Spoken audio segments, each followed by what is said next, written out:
여러분 안녕하십니까? 행정학을 강의하는 김철입니다. 하재누리 행정학의 구급 공무원 기출문제풀이 합격을 부탁해 네 번째 시간의 문을 열겠습니다. 네, 지난 시간까지 우리가 이제 행정 이론에 대한 내용들을 마무리를 지었어요. 이제 오늘 이 시간부터는 이제 정책 이론에 대한 내용들을 살펴보겠습니다. 정책 이론에 대해서는 이제 또 굉장히 또 다양한 이론들이 조금 나와 있죠. 그래서 여러분들이 정리되어 있는 내용들도 상당히 조금 많이 있으리라는 생각이 듭니다. 우리 이제 50번 문제부터 같이 살펴볼 텐데요. 아직 자료를 못 구해서 그냥 이렇게 맹숭맹숭하게 보시는 분들 계실지 몰라요. 하재누리 행정학 밴드에 들어가시면 기출문제 자료 받아보실 수 있습니다. 밴드에 들어가셔서 검색창에 하재누리 행정학 치시면 하재누리 행정학 밴드와 만나실 수 있어요. 그래서 자료 바탕으로 해서 여러분들 같이 이 시간 함께 해 주시죠. 자, 그러면 이제 우리 50번 문제부터 살펴보도록 하겠습니다. 문제 살펴보시죠. 네, 50번입니다. 무의사 결정론에 대한 설명으로 옳지 않은 것은 그랬습니다. 네, 이 무의사 결정론이라고 하는 것은 신엘리트주의의 입장이다.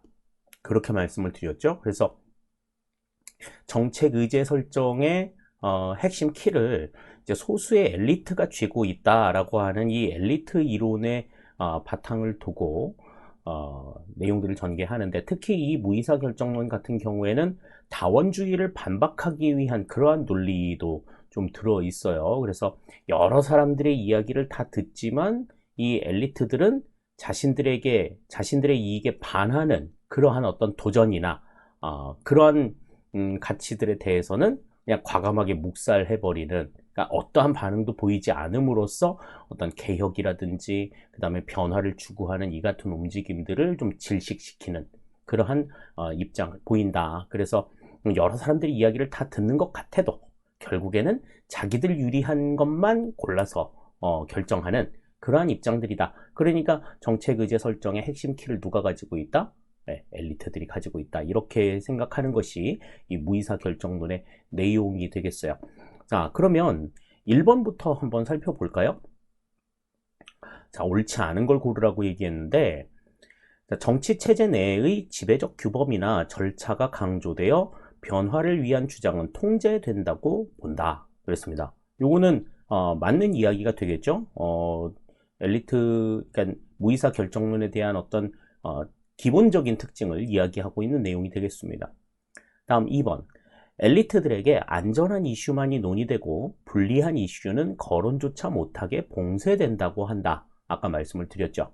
자신들의 이익에 유리한 내용들만 캐치하고 반하는 내용들, 그런 것들은 캐치하지 않는다. 그렇게 이야기했었습니다. 자, 다음 3번. 위협과 같은 폭력적 방법을 통해 특정한 이슈의 등장이 방해받기도 한다고 주장한다. 그러니까 특정한 어떤 이슈들이 나왔을 때 그거를 이제 방해하기 위해서 어떻게 무력도 사용할 수 있다라는 거죠. 이건 뭐 어디 엘리트도 아니고 거의 뭐 양아치 아닙니까? 이 정도 되면. 네. 신사답지 못한 행동이죠. 자, 다음 4번. 조직의 주의 집중력과 가용 자원은 한계가 있어 일부 사회 문제만이 정책 의제로 선택된다고 주장한다. 그랬는데 지금 이 얘기는 약간 조금 다르죠. 모든 상황들이 좀 유한하고 모든 내용들을 전부 다 채택할 수 없기 때문에 일부의 내용들만 선택해서 그 중에 가장 뭐 중요하고 시급하다고 판단이 되는 일부의 내용들만 취합한다라고 하는 이 내용이기 때문에 엘리트들의 이익에 반하느냐 반하지 않느냐 이런 문제들하고는 좀 차이가 있는 것 같아요. 따라서 지금 이 4번에 나와 있는 내용들은 지금 만족 모형에 대한 그런 설명이 되는 것 같습니다. 따라서 50번에서는 여기서는 4번이 이제 정답이 되겠죠. 엘리트 이론, 그러니까 무의사 결정론과 관계없는 내용들은 지금 만족 모형을 이야기하고 있는 4번이 정답이 된다. 이렇게 우리가 살펴볼 수 있겠습니다. 그러니까 이 엘리트 이론과 다원주의 간의 관계를 우리가 생각하면서 엘리트주의에 반박해서 다원주의가 나왔고, 그 다원주의를 반박하기 위해서 또 다시 신엘리트 이론이 나왔고, 그 신엘리트 이론을 다시 또 반박하기 위해서 신다원주의 이론이 나왔다. 이 각각의 이 등장 관계들을 좀 연관 지어서 여러분들이 내용을 이해를 하시면 충분히 조금 좀 같은 맥락에서 내용들을 이해하기 훨씬 쉬우리라는 생각이 들어요. 그런 점들 감안하셔서 내용들을 살펴보시면 좋을 것 같습니다. 자, 이제 51번 살펴보겠습니다. 51번 문제 보시죠. 51번입니다. 다음 설명에 해당하는 정책 결정 모형은 그랬습니다. 이 내용은 뭐 작년에 나온 문제이기는 한데 상당히 좀 내밀하게 나와 있는 문제예요. 이게 보기의 내용들을 좀 잘 읽어야 내용들을 좀 구체적으로 파악을 할 수 있을 것 같은데, 자, 보기 내용 보겠습니다. 지난 30년간 자료를 중심으로 전국의 자연재난 발생 현황을 개략적으로 파악한 다음 홍수와 지진 등 2가지 이상의 재난이 한 해에 동시에 발생한 지역을 중심으로 다시 면밀하게 관찰하여 정책을 결정한다. 그랬습니다. 지금 여기에서는 우선 이 2가지의 패턴이 나오죠. 첫 번째는 지난 30년간의 자료를 바탕으로 해서 전국의 자연재난 발생 현황을 파악했어. 30년간. 그러니까 30년 동안 자연재난이 뭐 홍수, 가뭄, 뭐 지진, 태풍, 뭐 이런 것들이 어디에서 어떻게 일어났는가, 요거를 이제 30년간의 자료를 먼저 확보를 하고, 그 다음에 이제 그 가운데에서 2가지 이상의 재난이 한 해에 한꺼번에 발생한 그러한 지역을 다시 골랐다라는 거죠. 그러니까 이 얘기는 이제 다시 말해서 첫 번째로 우리가 봐야 될 거는 30년 동안의 관계를 쭉 봤다는 거야. 기존에. 그러니까 통시적으로. 그러니까 요 얘기는 이제 좀 큰 틀을 잡아 놓는 거죠. 큰 틀을 잡아 놓은 그런 상황이 되겠고, 그 큰 틀을 잡아 놓은 상황에서 더 좀 자연재해가 발생할 가능성이 높았던 때가 언제냐라고 하는 것을 이제 생각한 기준이 뭐예요? 2가지 이상의 재난이 한 해에 한꺼번에 발생했던 지역, 요거를 이제 골랐다라는 거지. 그러니까 지금 앞에서 이야기한 내용은 이제 점증 모형에 대한 이야기가 되겠고, 뒤에 이제 그 같은 2가지 이상의 재난이 한꺼번에 발생한 지역을 이야기하는 것은 합리 모형에 대한 이야기인 것 같아요. 자, 그러면 지금 여기서는 점증 모형의 방식과 합리 모형의 방식을 같이 사용한 그런 상황이라고 보실 수가 있겠죠. 따라서 지금 여기에서는 점증 모형과 합리 모형이 결합이 되어 있는 혼합 모형에 대한 이야기가 아닌가라는 생각이 듭니다. 자, 그러면 보기 보시면 1번의 만족 모형, 2번의 점증 모형, 3번의 최적 모형, 4번의 혼합 탐사 모형, 이렇게 4가지가 나와 있는데, 여기서는 정답이 그러면 혼합 탐사 모형이 되는 거죠. 그래서 정답이 여기서는 4번이 된다, 이렇게 우리가 확인을 할 수가 있겠습니다. 이 정책 결정 모형과 관련된 내용들은 각각의 모형들이 어떠한 특징들을 가지고 있느냐 하는 것들을 분명하게 좀 알아두실 필요가 있어요. 또 그리고 정책 결정 모형이라고 하는 것 자체는 나중에 우리 이제 재무행정론에 가서 볼 때에 그 예산 결정 이론하고도 좀 맥을 같이 하는 측면들이 있기 때문에 지금 여러분들이 내용들을 잘 정리해 놓고 나시면 앞으로 재무행정론 가서 예산결정 이론을 보실 때 훨씬 더 조금 수월하게 이해를 하실 수 있다라고 하는 점도 같이 생각을 해 두시면 좋겠습니다. 자, 이러면 이제 51번까지 살펴봤죠? 이제 52번 문제 보겠습니다. 문제 보시죠. 정책 평가를 위한 측정 도구의 타당성과 신뢰성에 대한 설명으로 옳지 않은 것은 그랬습니다. 이 타당성과 신뢰성의 의미를 좀 잘 알아두실 필요가 있어요. 정책 평가를 하는 데 있어서 타당성은 무엇이며 일관성은 무엇이냐 하는 건데, 자, 타당성이라고 하는 것은 일단 정확도죠. 정확도. 그러니까 그들이 이제 알고자 하는 바를 정확하게 물어봤느냐, 요게 이제 타당성에 대한 이야기인 거지. 그러니까 우리의 목적과 연관이 있는 내용들을 분명하게 체크해가지고 그것을 평가하는 거냐. 이게 타당성과 관련된 내용이고. 일관성이라고 하는 건 뭐예요? 신뢰성이라고 하는 건 그 내용들이 얼마만큼 일관되게 나와 있느냐라고 하는 일관성을 이야기하고 있는 겁니다. 그러니까 타당성은 정확도, 그 다음 신뢰성은 일관성. 요 관점에서 내용들을 조금 보시면 답이 보일 수 있을 것 같아요. 자, 그러면 1번부터 보겠습니다. 타당성은 없지만 신뢰성이 높은 측정 도구가 있을 수 있다. 그렇죠. 타당성은 없지만 신뢰성이 높은 측정 도구 있을 수 있습니다. 그러니까 신뢰성이 떨어지면 타당성도 떨어지지만 타당성은 없지만 신뢰성이 높을 수는 있다. 그거 기억을 해 두셔야 돼요. 우리 저하고 같이 수업하시는 분들 같은 경우에는 이제 기본서 내에 이 타당성과 신뢰성과 관련돼서는 4가지 명제만 기억해 두자라고 말씀을 드렸었는데 그 4가지 명제에 해당이 되는 하나의 내용이라고 볼 수가 있겠습니다. 자, 다음 2번 보시죠. 신뢰성이 없지만 타당성이 높은 측정 도구는 있을 수 있다. 아까 이거는 1번 설명하면서 같이 말씀을 드렸죠. 그러니까 지금 이 신뢰성과 타당성 간의 관계는 어떤 관계예요? 이거는 필요 조건의 관계인 거지. 그래서 그런 점들을 이제 좀 유념해 두시고 내용을 좀 보시면 될 것 같아요. 자, 3번. 신뢰성은 측정 도구의 타당성을 담보할 수 있는 충분 조건이다. 그랬는데 2번의 내용을 봤을 때는 충분 조건이 아니죠. 그죠? 이거는 필요 조건이지 충분 조건은 아니다. 네, 행정학에 있어서 어떠한 내용들도 이 충분 조건, 필요 충분 조건 이런 것들은 없어요. 다들 예외들이 존재합니다. 대개 보면. 그래서 여기에서도 신뢰성은 타당성에 대한 필요 조건이다. 이렇게 생각하셔야 되겠습니다. 그러니까 3번이 여기서는 틀린 이야기가 되겠죠. 다음 4번. 타당성이 없는 측정 도구는 제1종 오류를 범하는 원인이 될 수 있다. 그랬는데 이 제1종 오류라고 하는 건 뭐였어요?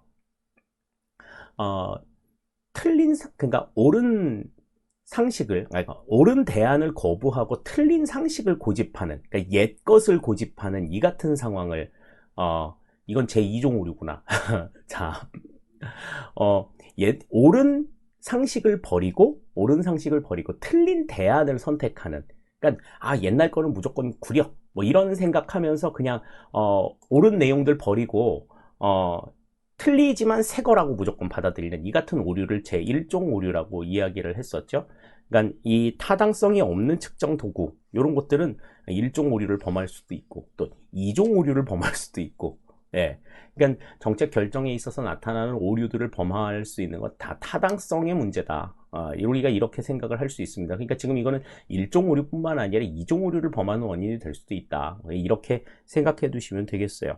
따라서 52번에는 정답이 3번이 정답이 되겠습니다. 3번이 충분 조건이 아니라 필요 조건이 된다 라고 하는 것 우리가 같이 생각을 해 두시면 좋을 것 같아요. 52번의 정답 3번이 되겠습니다. 다음 53번 볼까요? 자, 53번입니다. 정책 변동에 대한 설명으로 옳지 않은 것은 그랬습니다. 이 정책 변동과 관련된 내용들도 문제에 상당히 좀 많이 나오죠. 정책 변동의 유형이나 이런 것들에 대해서 여러분들이 조금 관심 있게 보실 필요가 있는데요. 자, 1번부터 봅시다. 자, 킹던의 정책 흐름 이론에 따르면 정책 변동은 정책 문제의 흐름, 정치의 흐름, 정책 대안의 흐름이 결합하여 이루어진다 그랬습니다. 뭐 나중에도 이제 뒤에서 좀 살펴보실 수가 있겠습니다만 이 킹던의 지금 정책 흐름 이론, 이른바 이제 정책의 창 모형이라고 하는 것에 대한 설명이죠. 그래서 문제의 흐름, 정치의 흐름, 정책의 흐름이 이제 서로 이렇게 좀 부유하면서 다니다가 어느 우연한 기회에 이게 딱 만나가지고 이 정책을 받아들일 수 있는 어떤 문이 열리는 그러한 형태를 이제 이 킹던이 이론으로 제시를 한 모형이죠. 자, 다음 2번. 무치아로니의 이익 집단 위상 변동 모형에서 이슈 맥락은 환경적 요인과 같이 정책의 유지 혹은 변동에 영향을 미치는 정책 요인을 말한다 그랬습니다. 뭐 지금 이익 집단 위상 변동 모형 뭐 이런 것들까지 여러분들이 막 기억해 두라고 이야기를 하고 싶지는 않아요, 사실. 그런데 뭐 맞는 이야기긴 한데 막 이런 것까지 막 이렇게 세세하게 알아두기를 권하고 싶지는 않습니다. 왜냐하면 사실 지금 이 문제도 지금 이 2번의 내용이 뭔지를 잘 몰라도 어, 답이 아닌 건 우리가 아는 범위 내에서 나오는 거거든요. 그러니까 만약에 모른다, 내가 이걸 봤는데 이거 내가 정말 처음 본 얘기야, 낯설어, 그런 생각이 들면 일단 그걸 제껴 놓고 보시면 됩니다. 보시라. 그러니까 어떠한 문제든지 간에 답은 우리가 통상적으로 배워서 알고 있는 내용 속에서 나오지 전혀 뜬금없는 데서 나오지 않는다.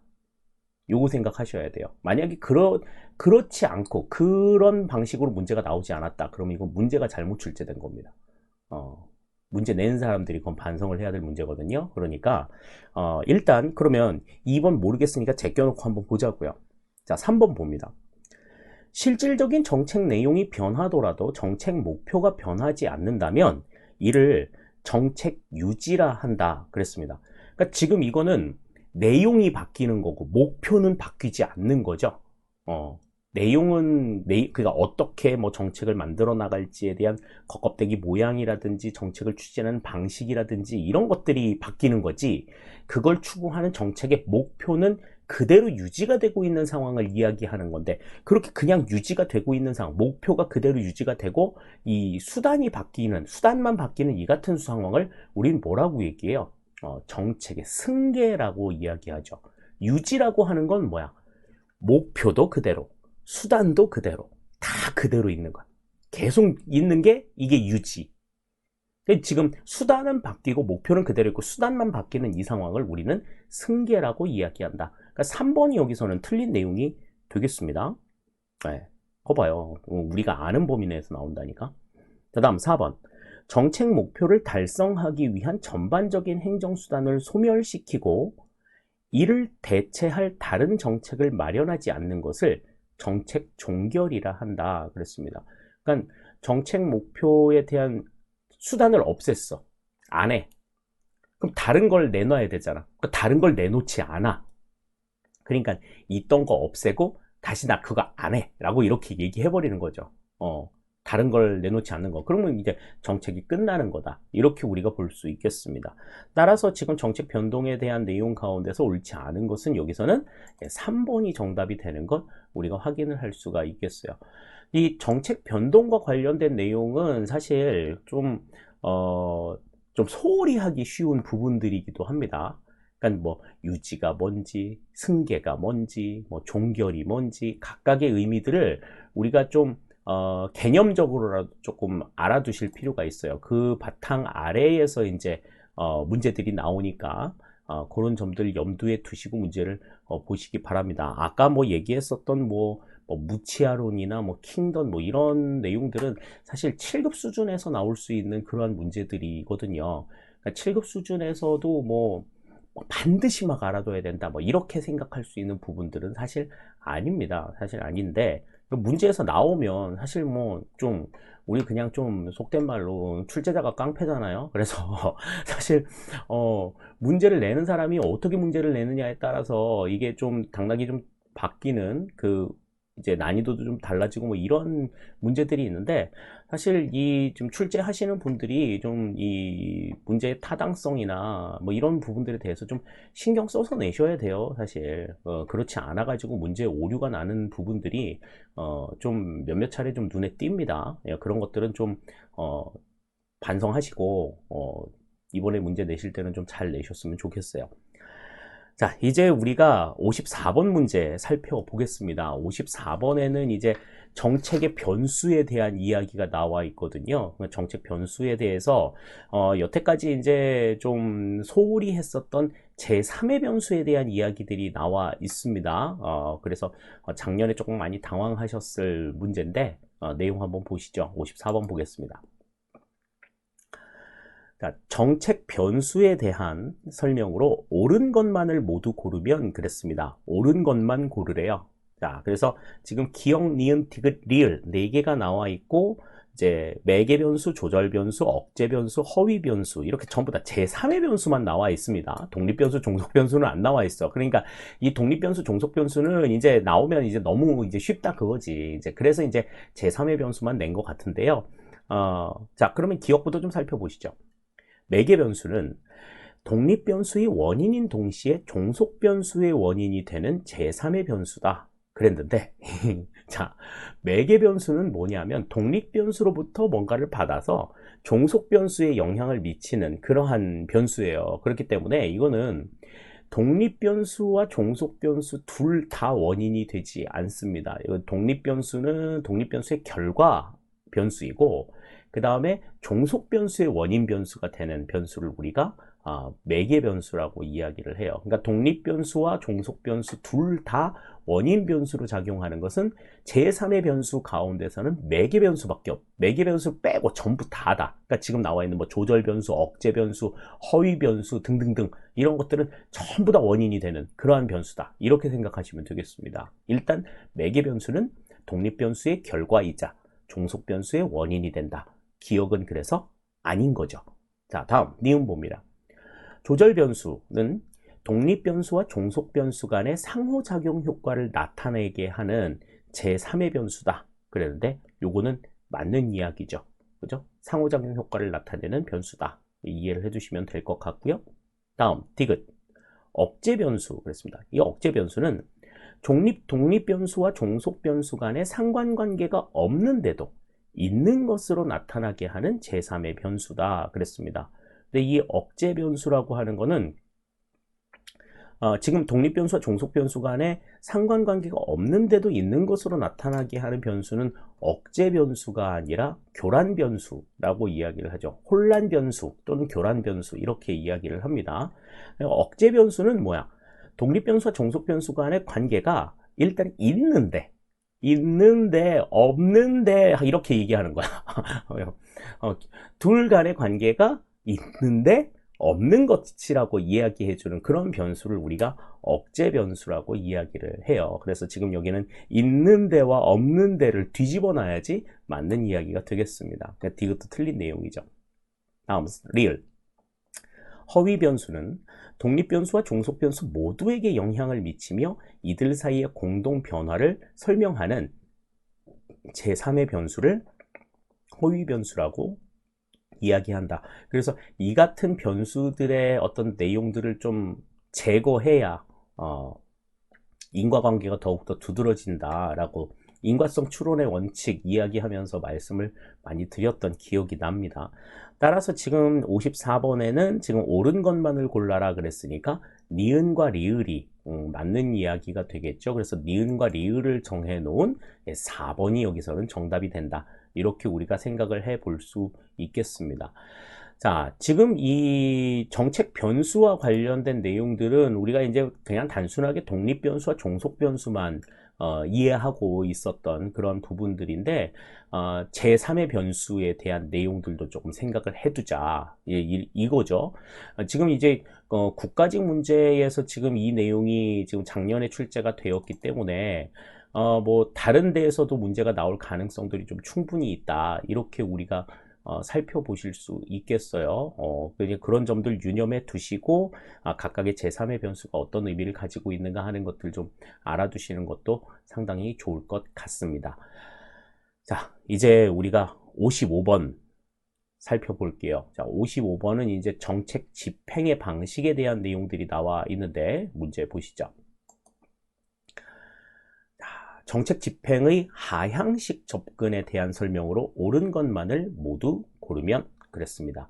자, 이 상향식, 하향식 이게 위에서 아래로 내려가는 건지 아래에서 위로 올라가는 건지 이게 뭐가 어떻게 되는 건지 잘 몰라가지고 헷갈리시는 분들 되게 많은데 제가 이제 그 수업 시간에 만나는 친구들한테는 항상 그런 말씀 드렸어요. 문제 봤을 때 상향식, 하향식 이런 얘기 나오면 어떻게 해라? 화살표로 그려라. 화살표로 그려놔라 그랬습니다. 지금 그러니까 여기서는 지금 하향식 접근이라고 했으니까 위에서 아래로 내려야 되겠죠. 그러니까 위에서 아래로 내려오는 접근이에요. 그러니까 정책 집행을 하는 데 있어서. 그러니까 위에서 시키는 대로 하는 그러한 형태의 접근을 우리가 하향식 접근이라고 이야기를 합니다. 그것과 관련하여 가지고 옳은 것을 골라라 그랬는데 자, 기억부터 보시죠. 집행이 일어나는 현장에 초점을 맞춘다. 근데 현장에 초점을 맞추는 거는 이제 상향식이죠. 아래 그 현장에서 이제 이러이러합니다. 그 상황을 이제 올려보내주는 내용이니까 기억은 상향식 접근법이라 일단은 해당이 안 되겠고. 다음, 니은은 일선 공무원의 전문적 지식과 문제 해결 능력을 중시한다. 그랬습니다. 일선 공무원이 가지고 있는 지식이나 역량을 강조한다라는 점에 있어서 이것도 역시 상향식 접근법이라고 볼 수가 있겠죠. 기억, 니은은 해당이 안 되겠습니다. 그러니까 디귿과 리을이 남네. 그러면 정답이 4번인 건 금방 나오겠죠. 자, 그러면 디귿과 리을이 왜 해당이 되는지를 봅시다. 1번 디귿. 자, 하위직보다는 고위직이 주도한다. 맞는 얘기죠. 위에서 주도하는 거야. 그래서 아래로 내리는 거라니까. 자, 다음 리을. 정책 결정자는 정책 집행에 영향을 미치는 정치적, 조직적, 기술적 과정을 충분히 통제할 수 있다. 맞는 이야기가 되겠죠. 그러니까 상향식은 그러니까 핵심 키를 누가 가지고 있나? 아래가 가지고 있는 거고, 하향식은 핵심 키를 누가 가지고 있는 거야? 위에서 가지고 있는 거야. 위에서 다 결정해가지고 아래로 내려다 주는 거고, 상향식이라고 하는 것은 아래의 상황이 이렇습니다라고 위에다 올려주고 줘서 그걸 바탕으로 해가지고 뭐 아래에다가 뭐 재량을 주게 되는 이러한 상황들인 거죠. 그렇기 때문에 그러한 특징들을 바탕으로 해가지고 이제 상향식 접근법과 하향식 접근법을 이해를 해두시면 될 것 같습니다.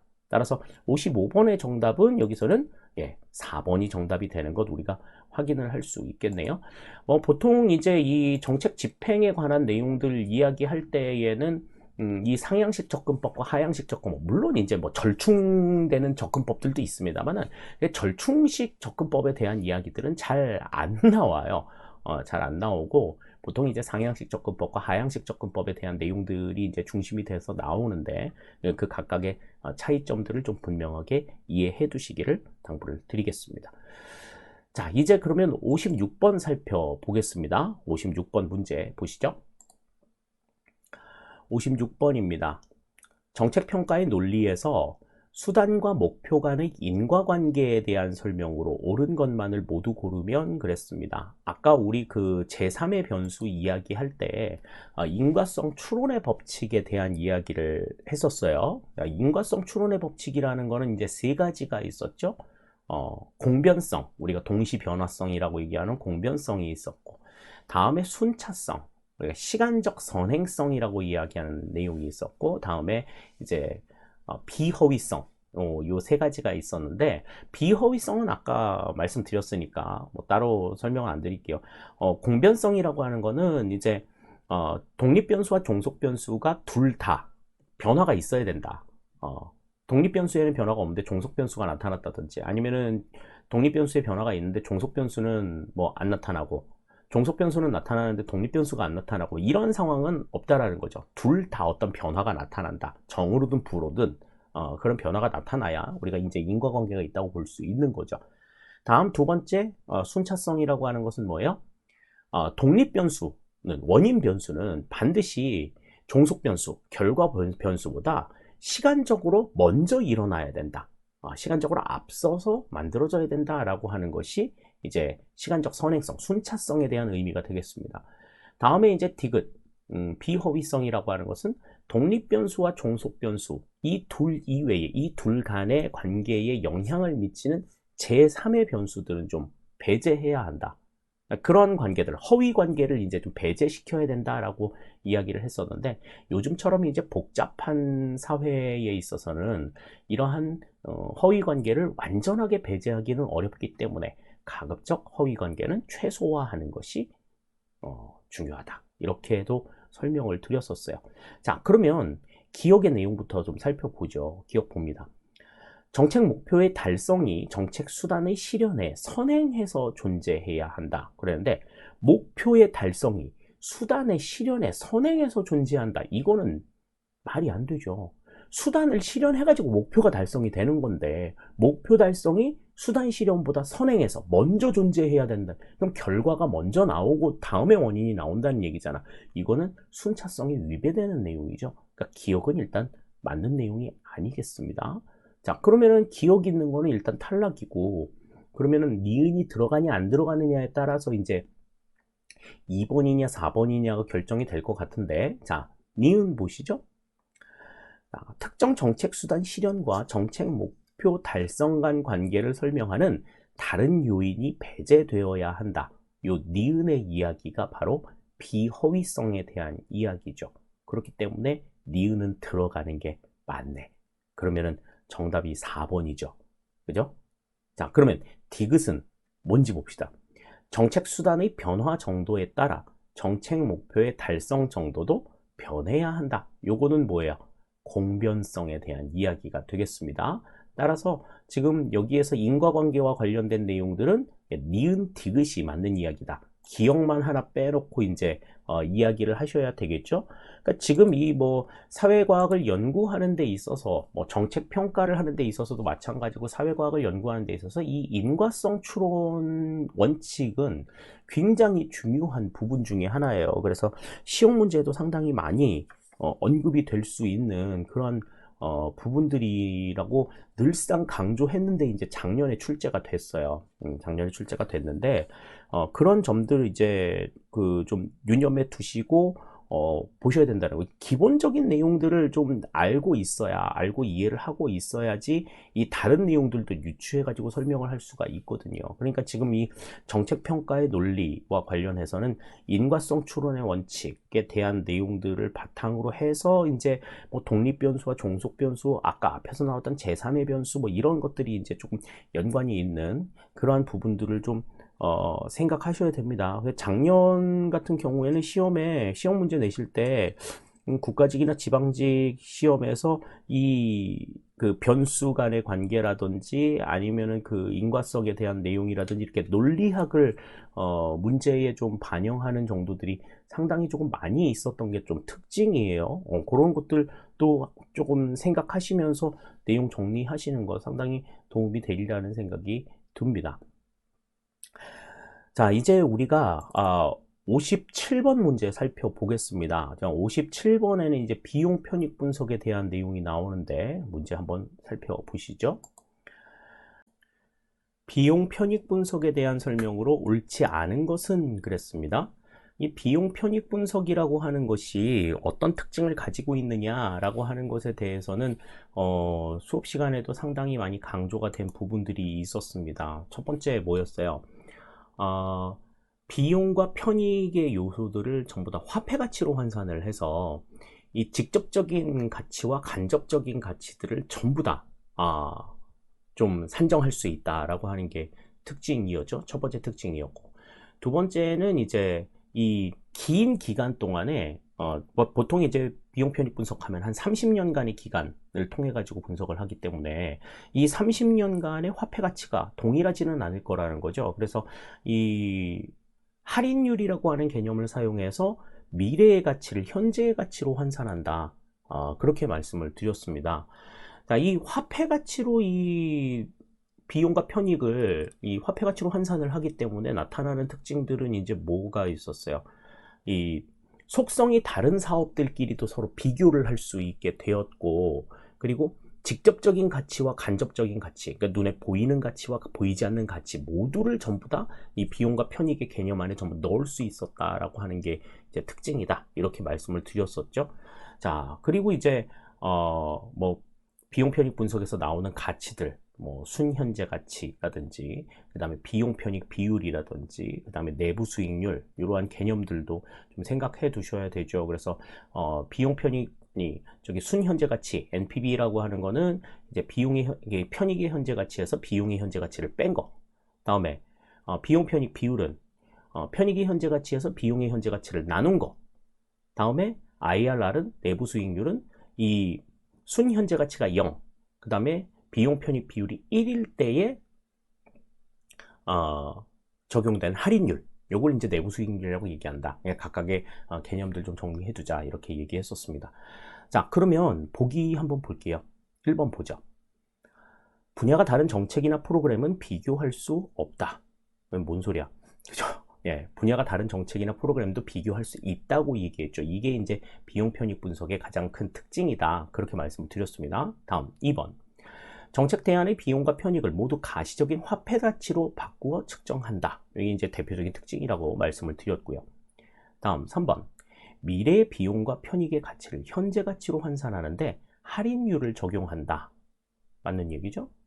다음 4번. 편익의 현재 가치가 비용의 현재 가치를 초과하면, 다시 말해서 이 얘기는 무슨 얘기야? 편익의 현재 가치가 비용의 현재 가치보다 크면, 그죠? 순현재 가치는 0보다 크다. 아까 순현재 가치는 편익의 현재 가치에서 비용의 현재 가치를 뺀 거라고 얘기했기 때문에 편익보다 비용이 크면, 편익이 비용보다 크면 0 이상이 나올 수밖에 없겠죠. 네. 그러니까 여기 2, 3, 4번은 다 맞는 이야기가 되겠습니다. 57번에는 틀린 내용이 여기서는 1번이 된다. 이렇게 우리가 볼 수가 있겠어요. 지금 이 비용 편익 분석과 관련된 내용들은 산술적인 개념들이 상당히 많이 나옵니다. 그런데 이제 계산해가지고 순현재 가치를 구해라. 이때의 할인율은 얼마냐? 이런 거 물어보는 문제는 안 나와요. 그냥 산식에서 어떻게 나오느냐 하는 개념 정도만 여러분들이 이해해 두시면 될 것 같습니다. 그런 측면을 바탕으로 해서 중심이 되는 아까 지금 설명드렸던 비용 편익 분석의 특징, 그룹 파생에 대해서 어떤 효과들이 나타나는가, 또 순현재 가치, 비용 편익 비율, 내부 할인율, 요 세 개의 어떤 개념, 이런 것들만 분명하게 여러분들이 좀 정리해 두기로 하시자고요. 자, 이제 우리가 58번 문제 살펴보도록 하겠습니다. 58번은 이제 정책 결정 모형에 대한 내용이 나와 있는데 문제 한번 보시죠. 자, 58번입니다. 정책 결정 모형에 대한 설명으로 옳은 것만을 모두 고르면 그랬습니다. 정책 결정 모형에 대한 이해가 이제 좀 잘 되어 있어야지 이런 문제들도 좀 풀 수가 있겠죠. 자, 기억부터 보겠습니다. 만족 모형에서는 정책 결정을 근본적 결정과 세부적 결정으로 구분한다 그랬는데, 이 근본적 결정과 세부적 결정이라는 이야기가 나오는 것은 아까 우리 앞에서 봤었던 호남 모형에 대한 이야기죠. 만족 모형에 대한 이야기가 아닙니다. 만족 모형은 뭐 기억하라 그랬어? 그렇지, 제한된 합리성. 요거 기억하라고 말씀을 드렸었죠. 그러니까 지금 호남 모형에서 이제 정책 결정은 근본적 결정과 세부적 결정으로 나눈다. 근본적 결정이라고 하는 건 합리 모형을 바탕으로 세우고, 세부적인 결정은 점증 모형을 통해서 세운다. 그래서 점증 모형과 합리 모형을 서로 결합한 그러한 모형을 우리가 이야기한다. 그러니까 기억은 호남 모형에 대한 설명이다. 이렇게 보시면 되겠고요. 다음 니은. 점증주의 모형은 현상주의를 옹호함으로 보수적이라는 비판을 받고 있다. 그렇죠. 안전빵이야. 지금 그냥 있는 그대로 그냥 가는 게 좋아. 굉장히 보수적이다. 그러니까 어떤 개혁적인 움직임이라든지 이런 것들은 이 점증주의 모형하고는 좀 거리가 있다. 이렇게 생각을 할 수가 있겠어요. 니은은 여기서는 니은은 맞는 이야기가 되겠네. 기억은 틀리고. 자, 그럼 디귿. 쓰레기통 모형에서 의사결정의 4가지 요소는 문제, 해결책, 선택기회, 참여자이다 그랬는데, 이거 우리가 아까 앞에서 봤었던 킹던의 정책의 창 모형이랑 이 쓰레기통 모형은 요소만 다르지 방식은 다 똑같다고 얘기했죠. 그래서 아까 우리 킹던의 정책의 창 모형에서는 이제 문제의 흐름, 정치의 흐름, 정책의 흐름, 요 3가지가 돌아다니다가 우연히 짠 만나가지고 이 정책의제 설정 기회가 열린다고 얘기하는데, 이 쓰레기통 모형이라고 하는 건 문제, 해결책, 참여자, 선택기회, 이렇게 4가지 요소가 서로 부유하면서 돌아다니다가 우연히 짠 하고 만나가지고 정책 결정이 이루어진다. 멘붕 상태에서 정책 결정이 이루어지는 이러한 상태다. 그렇게 설명을 드렸었죠. 그 다음 4번 리을 보면, 갈등의 준해결과 표준 운영 절차의 활용은 최종 모형의 특징이다. 근데 갈등의 준해결, 표준 운영 절차의 활용, 이거는 최종 모형의 특징이 아니라 이건 회사 모형의 특징이죠.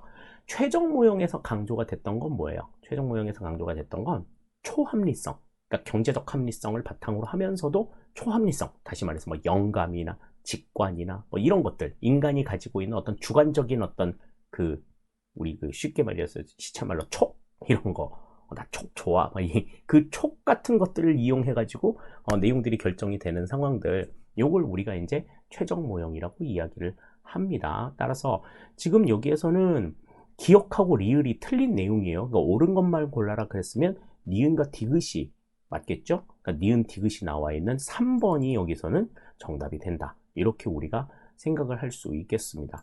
지금 우리 그 정책 결정 모형에 나와 있는 여러 가지 이야기들, 그러한 각각의 모형들 같은 경우에는 그 모형에서 강조하는 핵심적인 키워드, 해시태그들이 있어요. 그 해시태그들을 여러분들이 좀 분명하게 기억해 두시면, 이제 내용들을 읽으시면서, 이건 무슨 모형에 대한 내용이다. 이거 캐치하기가 상당히 좀 빨라진다. 그 점들 생각하시고, 각 모형에서 주장하는 해시태그, 키워드가 어떠한 것들이 있는가 하는 것들 분명하게 여러분들이 좀 정리해 두셨으면 좋겠습니다. 자, 이제 우리가 58번까지 살펴봤고요. 이제 59번 문제 살펴보겠습니다. 이제 서울시 문제가 나오는데, 서울시 문제는 사실 조금 얄미워요. 문제가 약간 좀 까다롭기도 하고 조금 얄밉고, 그리고 되게 좀 깊이 있게 물어보는 그러한 성향들을 가지고 있습니다. 그렇기 때문에 문제를 볼 때마다 어떻게 봐야 될지 되게 좀 주의 깊게 봐야 될 필요가 있는 그러한 문제들이에요. 자, 59번 문제 보시죠. 자, 보기가 설명하는 분석 방법은 그랬습니다. 그래서 분석 방법에 대한 내용이 나오는데, 이제 보기 보시면 대안의 쌍대 비교를 한다. 쌍대 비교에 밑줄 하나 쳐놓을까요? 네, 다음, 사티가 제시한 원리에 따라 상대적 중요도를 설정한다. 그리고 우선순위를 판단하는 데 도움이 된다. 우선순위를 판단한다. 우선순위에 또 동그라미 하나 쳐놓을까요? 네, 그래서 지금 여기 이 보기에서 지금 우리가 핵심적으로 봐야 될 것은 쌍대 비교와 우선순위가 되겠습니다. 그러니까 이 쌍대 비교와 우선순위를 얘기하는 거. 그러니까 쌍대 비교를 통해서 우선순위를 선정하는 이 같은 분석 방법이 뭐냐 이거죠. 그래서 브레인스토밍, 델파이, 회귀 분석, 분석적 계층화 과정, 이제 AHP라고 하는 게 지금 나와 있는데, 자, 브레인스토밍이라고 하는 건 뭐예요? 뭐 어떠한 벌어진 상황에 대해서 해결해야 될 문제에 대한 어떠한 지식도 가지고 있지 않을 때 모르는 사람들끼리 전부 다 모여가지고 그 지식을 거기에 대한 지식 없는 각 구성원들이 전부 다 모여가지고 이제 그에 대해서 이제 논의하고 뭐 해결책을 찾아 나가는 그러한 방식을 우리가 이제 브레인스토밍이라고 이야기를 하죠. 주관적 어떤 직관적인 어떤 결정 방법 중에 하나다 이렇게 얘기합니다. 다음 델파이 같은 경우에는 뭐예요? 델파이는 이제 브레인스토밍은 이제 모르는 것들끼리 모였으니까 이제 좀 알만한 사람들한테 물어보자 해서 이제 전문가들을 대상으로 해서 이제 의견을 수렴하는 그 같은 방식을 우리가 이제 델파이 기법이라고 이야기를 합니다. 이 델파이 기법 같은 경우에는 특히 이제 그 전문가들의 어떤 익명성을 강조하는 그러한 측면이라고 익명성을 강조하는 것이 특징이다라고 하는 걸 말씀을 드렸죠. 또 그래서 뭐 일반 델파이와 정책 델파이의 차이점 뭐 이런 것들도 상당히 좀 중요하다라는 말씀을 드렸었는데, 지금 여기서는 일단 그 얘기는 뭐 나중에 이제 기회 있을 때 얘기를 하기로 하고요. 다음에 이제 회귀 분석이라고 하는 것은 이제 원인 변수와 결과 변수, 독립 변수와 종속 변수 간에 얼마만큼 끈끈한 유대가 있느냐, 얼마만큼 이 상관 정도가 강하냐 약하냐 이런 것들을 살펴보는 게 이제 회귀 분석의 내용이 되겠습니다. 그러니까 1, 2, 3번은 지금 여기 나와 있는 내용과는 전혀 관련이 없다 이렇게 볼 수가 있겠죠. 자, 그러니까 지금 남아 있는 게 이제 분석적 계층화 과정 AHP만 지금 남아 있는데, 이 AHP 기법이 이제 바로 대안 간의 쌍대 비교가 특징입니다. 그러니까 뭐 5개, 1번부터 5번까지의 안이 있다라고 하면 1번과 2번 2개를, 1번과 3번 2개를, 1번과 4번 2개를, 1번과 5번 2개를 이렇게 비교하는 거지. 다음에 이제 2번과 3번 2개를, 2번과 4번 2개를, 2번과 5번 2개를, 다음 3번과 4번 2개를, 3번과 5번 2개를, 4번과 5번 2개를 이렇게 각각의 요소들을 이렇게 1대1로 2개씩 서로 이렇게 짝을 지어가지고 쌍대 비교를 해서 각각의 우선순위들을 결정하는 이 같은 분석의 방식을 우리가 AHP, 분석적 계층화 과정이라고 이야기를 합니다. 따라서 59번에는 정답이 여기서는 4번이 되는 것 우리가 알 수가 있겠어요. 그러니까 각각의 지금 이 분석하는 방법이 어떠한 내용들을 담고 있느냐라고 하는 것도 좀 잘 알아두실 필요가 있고요. 특히 이제 지금 말씀드린 쌍대 비교, 그리고 우선순위 결정, 뭐 이런 내용들이 나왔다라고 하면 이거는 뭐 그냥 묻거나 따지지 말고 그냥 이거는 분석적 계층화 AHP 기법이구나 이렇게 우리가 생각을 하셔도 되겠습니다. 자, 그러면 이제 우리 60번 문제 살펴볼게요. 60번 문제는 정책의 유형에 대한 이야기가 나와 있는데 내용 살펴보겠습니다. 리플리와 프랭클린의 정책 유형 중 보기 사례에 해당하는 것은 그랬습니다. 자, 일단 리플리와 프랭클린이 정책의 유형을 어떻게 나누었느냐 요거를 이제 좀 생각을 해보죠. 리플리와 프랭클린은 정책을 분배 정책, 그 다음 재분배 정책, 그 다음 규제 정책을 어떻게 보호적 규제 정책과 경쟁적 규제 정책 이렇게 두 가지로 구분을 했다. 그래서 이제 정책의 유형을 이렇게 네 가지로 나누었다. 우리가 이제 그렇게 알고 있는데, 자, 그러면 문제에서 리플리와 프랭클린의 정책 유형 중 그랬기 때문에 지금 보기에 나와 있는 내용 가운데에서 리플리와 프랭클린의 정책 유형이 아닌 것은 과감하게 지우고 봐야 된다는 거지. 그죠? 그러니까 지금 1번의 윤리정책과 4번의 사회적 규제정책은 보도 듣도 못한 이야기예요. 그러니까 이 1번과 4번은 절대로 답이 될 수가 없어요. 정답은 2번과 3번 중에 나온다는 거지. 자, 그러면 이제 그 상황에서 이제 정답을 맞출 확률을 50%로 올려놓고 편한 마음으로 보기를 봅시다. 식품의약품안전처는 다이어트, 디톡스 효과 등을 내세우며 거짓 과장 광고를 한 유튜버 등 인플루언서 15명과 이들에게 법률에서 금지하고 있는 체험형 광고 등을 의뢰한 유통 전문 판매업체 8곳을 적발했다고 9일 밝혔다. 어떤 신문에 나와 있는 신문 기사 내용 같습니다. 자, 다이어트 디톡스 효과를 내세우면서 거짓 과장 광고를 한 사람들을 이제 적발을 한 거죠. 또 뭐 그 유튜브 같은 데서 어머 이거 먹어보니까 살이 쪽 빠졌어요. 뭐 보세요 수척해졌죠. 뭐 이렇게 얘기하는 이런 허위 광고들 내가 많이 봤나 봐. 자, 이런 그 허위 광고들 한 사람들이 이제 적발을 했다고 얘기하는데, 자, 이런 사람들 왜 적발해요? 이런 적발하는 이유는 그러니까 다이어트 디톡스 효과가 있다고 이제 과장 광고를 한 어떤 식품이나 건강 보조식품 같은 것들을 구매해서 사용하다가 만약에 뭐 건강을 해칠 수도 있고 그렇잖아요. 그런 부분들에 대해서 이제 소비자들을 보호하기 위한 그런 방침으로 이제 허위 과장 광고나 이런 것들을 하지 못하도록 되어 있고, 또 잘못된 정보를 가지고 소비자를 기만하는 이 공급자들, 생산자들을 규제하기 위한 그러한 방식으로 이러한 단속들을 해 나가고 있는 거죠. 자, 그러면 리플리와 프랭클린이 얘기했던 보호적 규제 정책과 경쟁적 규제 정책 가운데서 이거는 어디에 해당이 되겠어요? 그렇죠. 이거는 보호적 규제 정책에 해당이 된다. 이렇게 볼 수가 있겠습니다. 따라서 60번의 정답은 3번이 되는 것 우리가 확인을 할 수가 있겠어요.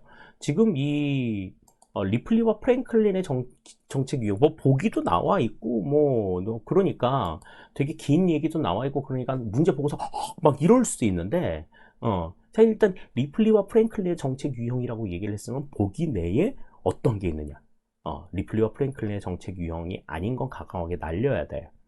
근데 또 이제 어설프게 알면 이제 어떻게도 나오느냐면 딱 봤는데 뭐 윤리정책, 사회적 규제정책 뭐 이런 게 있어. 나는 아니라고 알고 있었는데 이런 게 있었나? 막 이런 생각을 한단 말이지. 자기 자신한테 자신감을 가져. 분명하게 익혔으면 자기가 모르는 부분들은 아니다 라고 생각하고서 과감하게 그어낼 수도 있어야 돼요. 그러니까 그렇게 과감하게 그어내게 되면 어떻게 된다? 정답을 맞출 확률이 25%에서 50%로 높아진다. 분명하게 여러분들이 생각하실 수 있는 부분입니다.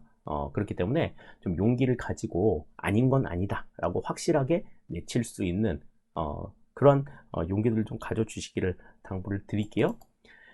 자, 이제 우리가 61번 살펴보겠습니다. 61번에는 이제 정책 결정과 관련된 여러 가지 이제 이론들 나오는데 내용들 한번 볼게요. 정책 결정의 장 또는 정책 하위 시스템에 대한 이론과 주장하는 내용을 짝지은 것으로 가장 옳지 않은 것은 그랬습니다.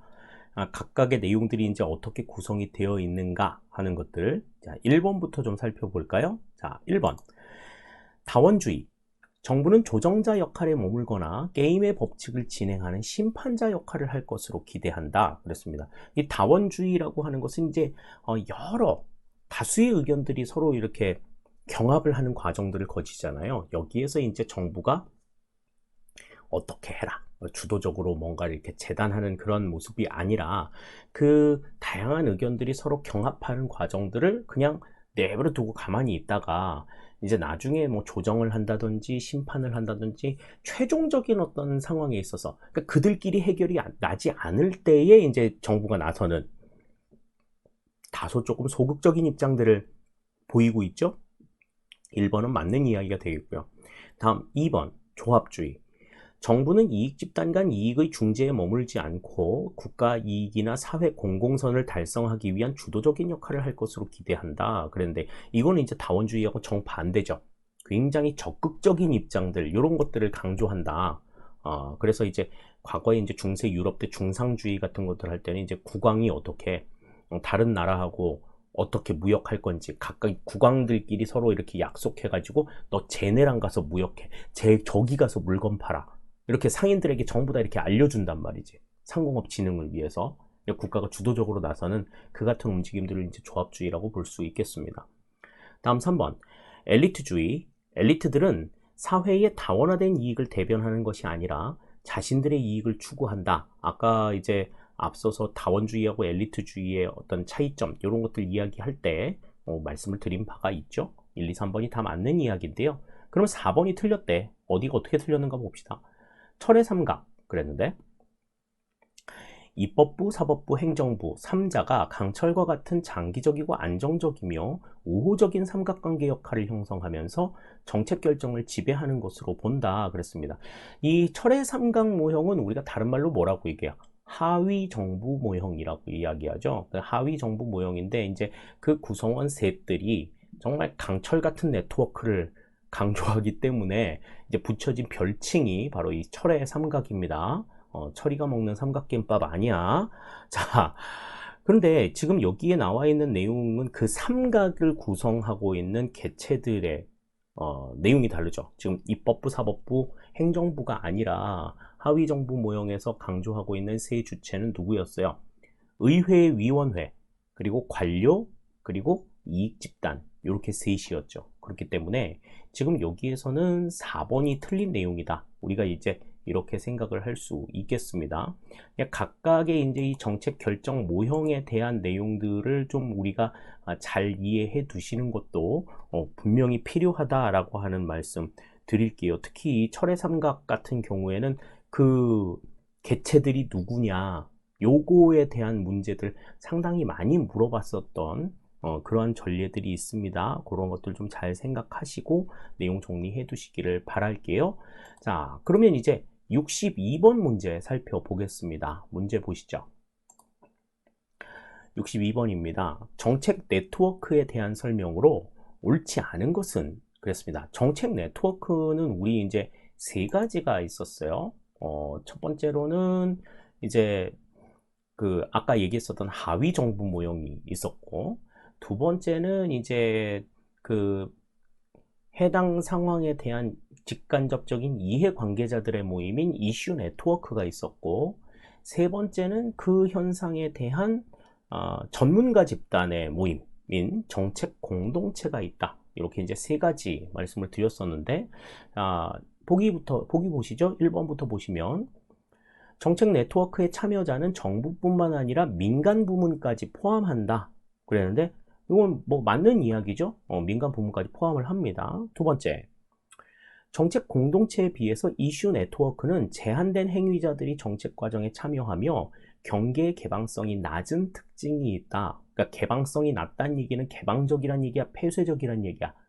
폐쇄적이란 얘기예요. 네.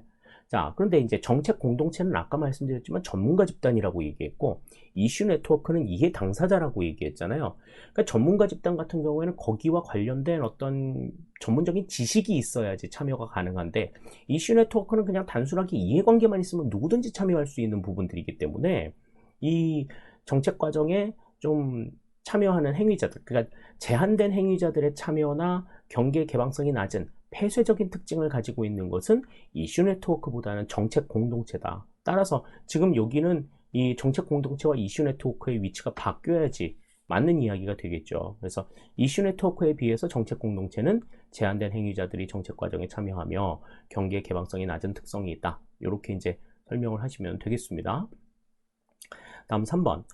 해클로는 하위 정부 모형을 비판적으로 검토하면서 정책 이슈를 중심으로 유동적이며 개방적인 참여자들 간의 상호작용 현상을 묘사하기 위한 대안적 모형을 제안하였다. 이런 얘기들이 있다. 이것도 기억해 두시죠. 다음 4번. 하위 정부는 선출직 의원, 정부 관료, 그리고 이익 집단의 역할에 초점을 맞춘다. 요거는 아까 앞에서도 설명을 드린 바가 있습니다. 따라서 지금 62번에는 여기서는 정답이 몇 번이 돼요? 2번이 정답이 되는 것. 2번의 앞뒤를 좀 바꿔둬야지 정답이 된다. 이렇게 우리가 생각을 하실 수 있겠네요. 자, 다음에 이제 우리 63번 문제 살펴봅니다. 자, 문제 보시죠. 나카무라와 스몰 우드의 정책 결정자와 정책 집행자의 관계 유형 중 다음 설명에 해당하는 것은 그랬습니다. 이 나카무라와 스몰 우드의 정책 유형은 이 정책 결정자와 집행자 간의 관계에 따라서 5가지로 구분이 됐었죠. 그죠? 고전적 기술자형, 그 다음 지시적 위임형, 다음 협상형, 다음 재량적 실험형, 다음에 관료적 기업가형. 이렇게 이제 5가지로 나뉘어져 있습니다. 그래서 고전적 기술자형부터 그 다음에 관료적 기업가형까지 이 비중을 보시면은 처음에는 이제 결정자가 절대적인 권한을 차지하고 있다가 점점 이제 그 집행자에게 이 비중이 조금 더 늘어나는 그러한 상황들을 우리가 뭐 매번 설명하면서 봤었잖아요. 자, 그러면 그와 관련해서 그 5개 중에 이제 어디에 해당이 되는지 한번 보기 보시죠. 정책 집행자는 공식적 정책 결정자로 하여금 자신이 결정한 정책 목표를 받아들이도록 설득 또는 강제할 수 있다. 그러니까 집행자가 목표를 받아들이도록 설득, 강제를 한다는 거야. 그러니까 일단은 집행자가 조금 권한이 조금 있네. 그러니까 결정자가 조금 약간 쭈그러드는 상황인 거죠.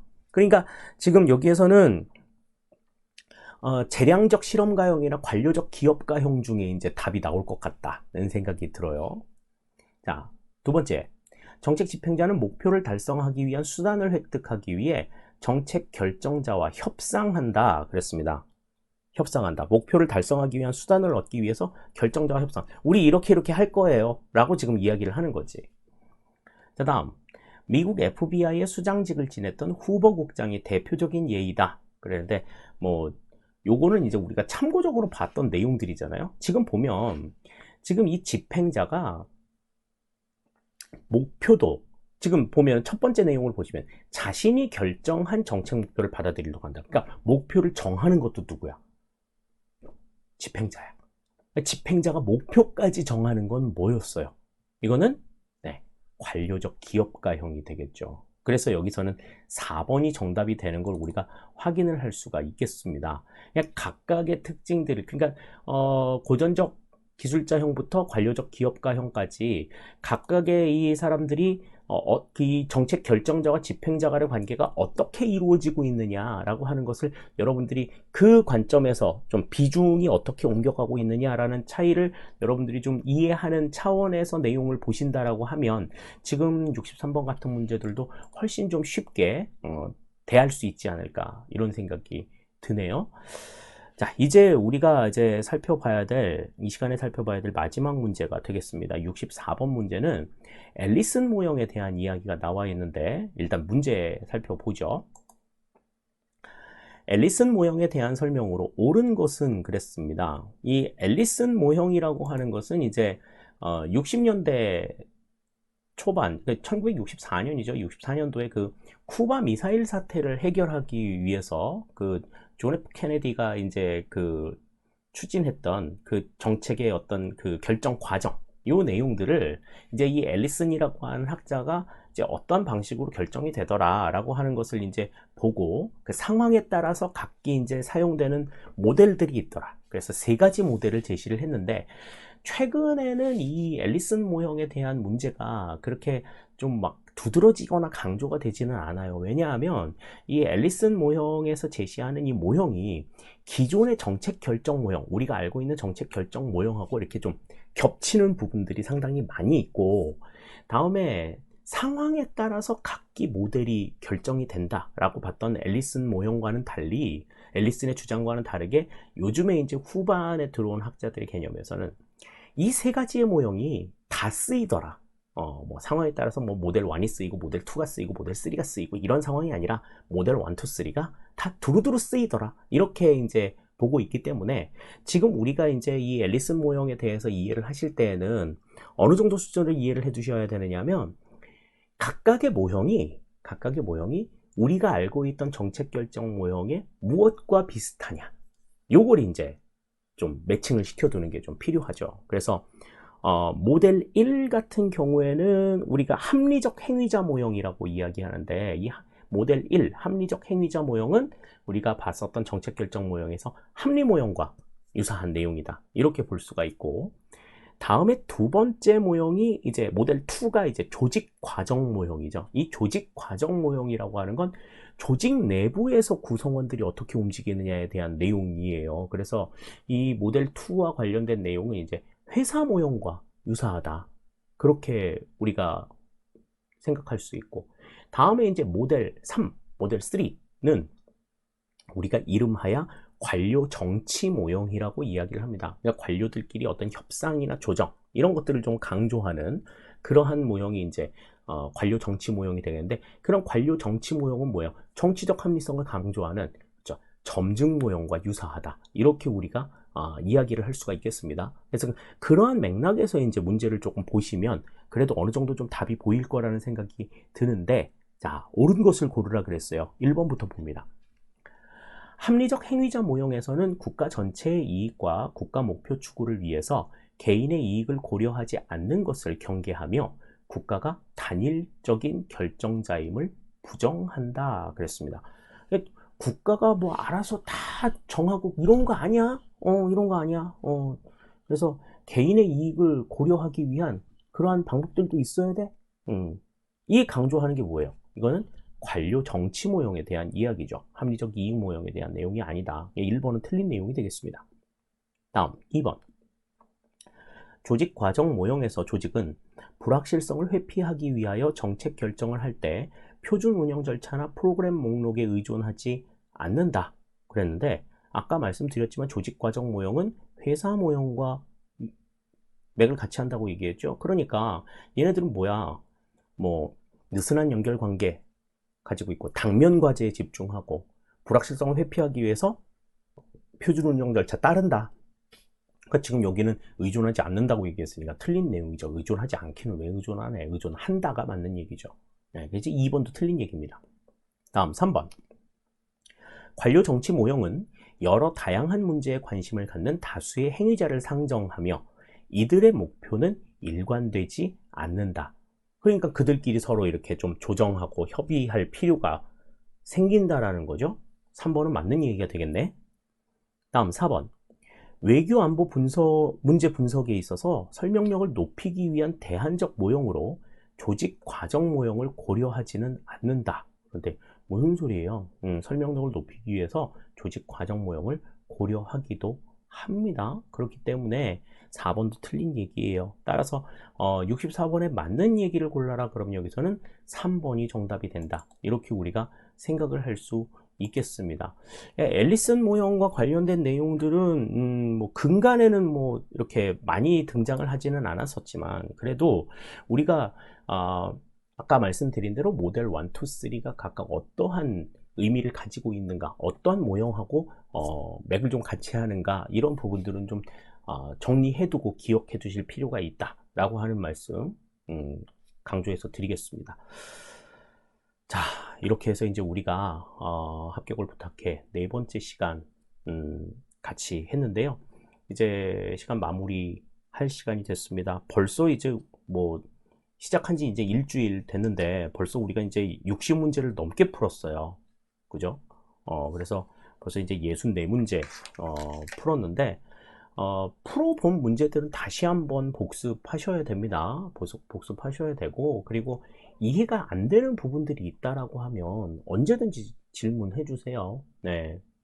질문은 항상 기다리고 있습니다. 그래서 카카오톡의 오픈 채팅방 통해서 항상 질문해 주시고, 그리고 모르는 부분들에 대해서는 해결해 나가시는 것이 중요하다. 제 입장에서 봤을 때는 궁금해하는 내용들이 아유, 이런 게 막히는구나, 이렇게 생각할 수도 있고, 또 내가 좀 설명을 하는 데 있어서 여러분들이 이해를 조금 더 쉽게 하기 위해서는 어떻게 설명을 해야 될 것인가에 대해서 고민도 계속 할 수 있는 계기가 돼요. 근데 이제 질문 안 하고 그냥 알아서 꾹꾹 참고 그러면 그냥 알아서 잘하는 거구나 그러고서는 저도 별로 이렇게 생각 안 할 수 있거든요. 그러니까 제가 이제 설명드리는 내용들 여러분들이 이해하시면서 여러분들이 긴장하는 것처럼 여러분들의 질문이 저를 또 긴장하게 만듭니다. 그러니까 서로 긴장하면서 좀 집중해 나갈 수 있도록 많이 많이 도와 나가도록 하시죠. 자, 합격을 부탁해는 일주일에 4차례, 4차례 업로드가 될 예정입니다. 그래서, 일주일에 이제 60문제를 푸는 걸, 60문제를 푸는 걸 이제 목표로 하고 이제, 진행이 될 예정이에요. 그래서 5주 동안 진행이 될 겁니다. 이제 일주일 진행을 했으니까 앞으로 이제 4주 정도 더 진행이 되겠죠. 모쪼록 이제 그 시험 준비하시는 여러분들께 좀 도움이 좀 많이 됐으면 하는 바람이고요. 그리고 또 기출문제풀이나 이런 것들이 좀 상대적으로 미진하셨던 분들한테 큰 단비 같은 그런 컨텐츠가 될 수 있기를 당부를 드리겠습니다. 간혹 가다가 그 댓글에 굉장히 감사하다고 얘기하시는 분들 댓글 다 보고 있고요. 그리고 저도 그렇게 잘 활용해 주셔서 감사한 마음입니다. 그런 기쁜 마음 합격으로 이어질 수 있도록 우리 끝까지 최선을 다하기로 하죠. 자, 합격을 부탁해 4번째 시간 여기서 모두 마치겠습니다. 우리 다음 시간에 다시 만나도록 할게요. 수고하셨습니다.